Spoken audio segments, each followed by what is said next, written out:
Papatyanın dünyasına hoş geldiniz. Bugün sizlere kış aylarında kuru öksürüğünüzü 1-2 kaşık yedikten sonra kesebilecek bir tarif veriyorum. Bunu da bana bir arkadaşım verdi. Çok öksürüyordum.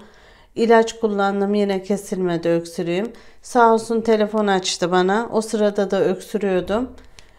Dedi Hatice abla, bu tarifi yaparsan birebir keser. 1 yemek kaşığı dut pekmezim var. 1 tatlı kaşığı karabiberim, 1 tatlı kaşığı da tereyağım var. Tabi siz bu miktarı istediğiniz gibi çoğaltabilirsiniz. Şöyle bir küçük tavam var, orada yapacağım. Önce tereyağımı alıyorum ocağıma. Tereyağını iyice eriteceksiniz. Gerçekten çok faydasını gördüm. Arkadaşıma da dua ediyorum, arayıp bana söylediği için. Biliyorsunuz Covid zamanı, kuru öksürük olunca insanlar şüpheleniyor. Acaba pozitif mi çıkacak testim, negatif mi çıkacak, Covid mi oldum diye. Bu karışım bana çok iyi geldi. 3 gün gece gündüz öksürdüm. Biliyorsunuz öksürük daha çok geceleri başlıyor. Her dert gece artar derler ya. Öyle. İyice tereyağını eritiyorsunuz ama yakmıyorsunuz. Tereyağı eridikten sonra pekmezinizi içerisine dökün.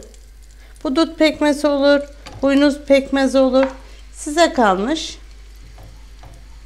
Şöyle iyice karıştırın. Pekmezi yakmıyorsunuz. Ve karabiberi içerisine ilave edin. Ocağınızın altını kapatın. Karabiber, tereyağı ve pekmezle şöyle iyice karıştırın. Tadı da güzel oluyor. Belki çocuklara acı gelebilir. Onun için biraz karabiber miktarını azaltabilirsiniz, çocuklara vermek istiyorsanız. Doğal bir karışım. Öksürük şurubu içmektense, antibiyotik içmektense bunu yapabilirsiniz. Bana iyi geldiği için sizlerle de paylaşmak istedim. Bunu fazla bir miktarda yaparsanız sabah akşam birer tatlı kaşığı içebilirsiniz. Bu donuyor. Donduktan sonra ısıtarak kullanabilirsiniz.